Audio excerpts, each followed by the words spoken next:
बाबा बैद्यनाथ का आशीर्वाद।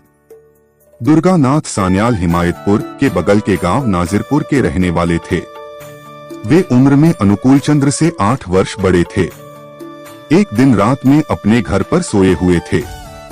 लगभग 1 बजे रात के समय दुर्गानाथ भैया पुकारते हुए द्वार की जंजीर खटखटाने की आवाज आई। दरवाजा खोलने पर देखते हैं कि ठाकुर लालटेन हाथ में लेकर खड़े हैं। ठाकुर ने कहा कि कई दिनों से मुलाकात नहीं हुई थी, इस कारण चिंता में पड़ गया था, इसीलिए मुलाकात करने आया हूँ। आप कैसे हैं?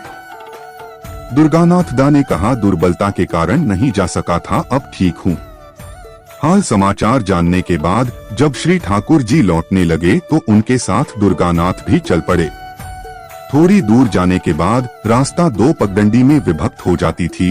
एक ठाकुर के घर तरफ चली जाती है और दूसरा अनंतनाथ के साधना कोठी की तरफ। ठाकुर ने कहा कि आप अनंत के निकट चलकर बैठिए, मैं जरा घर से घूमकर आता हूँ।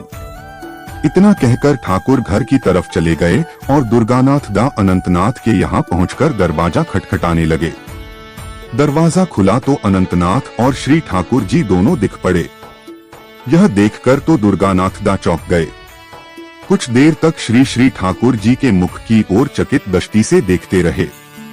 उसके बाद बोले कि ठाकुर, आप कौन हैं? अभी तो आप लालटेन लेकर घर की तरफ गए थे, यहाँ कैसे पहुँच गए? श्री ठाकुर जी ने कहा कि मैं तो यहाँ से बाहर गया ही नहीं था, इसका साक्षी तो अनंतनाथ है, आप इन्हीं से पूछ लीजिए।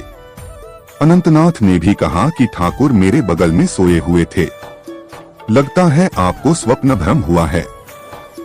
दुर्गानाथ दा ने कहा कि लालटेन लेकर कुंडी खटखटाना, मेरे घर की चौकी पर बैठना, तंबाकू सेवन करते हुए कुशल समाचार पूछना, कुछ मिनट तक बातें करते हुए आना, यह सब क्या मेरा स्वप्न भ्रम है?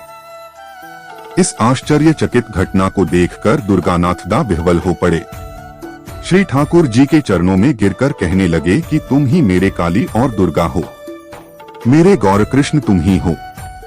दया करके इस अधम को अपने पाद पद्म में आश्रय प्रदान करें। श्री ठाकुर जी ने पैर छुड़ाते हुए कहा, यह क्या कर रहे हैं दुर्गा भैया? छोटे भाई का पैर छूकर मुझे पाप का भागी मत बनाइए। आप स्वप्न भ्रम में पड़कर मुझको कुछ और समझ बैठे हैं। संभव है यह बाबा बैद्यनाथ का ही खेल हो। बैद्यनाथ महादेव का नाम सुनते ही दुर्गानाथ रो पड़े। रोते हुए बोले कि मुझसे बहुत बड़ी भूल हुई है, क्षमा करें। मैंने स्वप्नादेश की बातें आपसे गुप्त रखी थी, मुझको अपने चरणों से दूर न करे।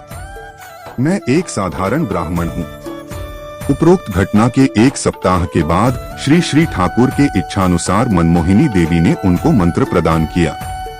अनंतनाथ और किशोरी मोहन के बाद दुर्गानाथ दा सन्याल तीसरे व्यक्ति थे जिन पर श्री ठाकुर जी की कृपा दृष्टि पड़ी थी। जय गुरु बंदे पुरुषोत्तमम।